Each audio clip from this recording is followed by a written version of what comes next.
It's no secret that when kids don't feel like they're good at something, they often feel like they hate it, So we see it on the SAT all the time that if a kid feels like they don't feel comfortable about math, then they decide that, I hate math.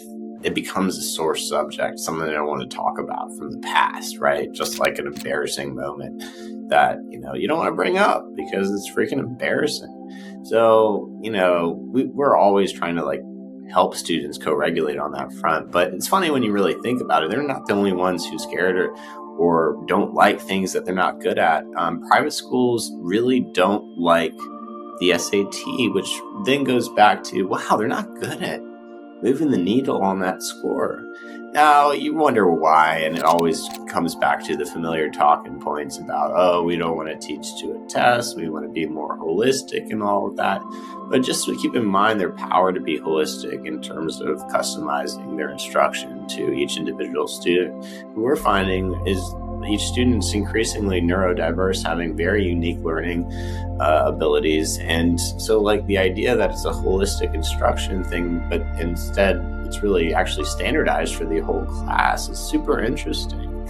And so what we have here is just a fundamental mismatch in understanding about what should be standardized and what should be customized, right? It makes sense that the test itself is something that we're going to be using as a comparison point for college, and we are using GPA for that also. But when we're thinking about instruction that's not being optimized to students and therefore being standardized, then that really makes me wonder if that's the thing that we should be focused on customizing, right? Because then we find we can reach students and recognize that the test is just an example of any learning experience that they should be using to just become better learners generally. And by that approach, we can make our jobs easier because students just become better at learning. So we're in the process of quote unquote teaching them to fish instead of handing them fish that they'll forget about later, which tends to happen in school when they learn material for a unit test and then completely forget about it later.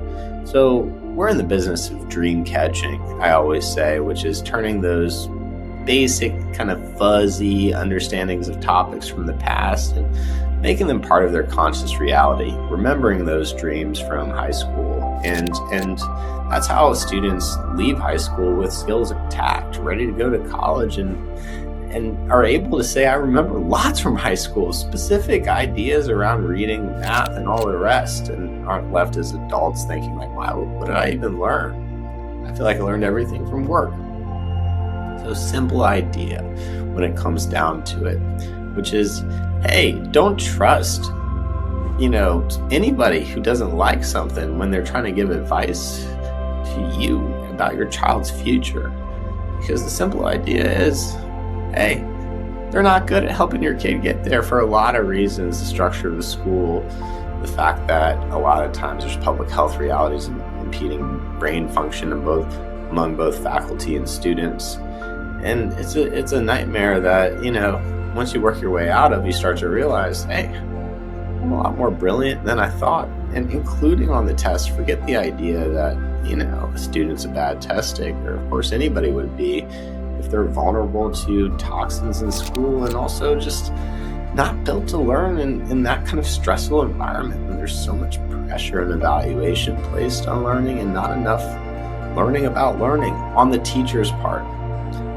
Because if there was a structure that allowed teachers to do that, standardized tests would be not a big deal at all, because we'd be able to reach kids and we didn't have to worry about the fact that we didn't as exposed by PSAT and SAT scores.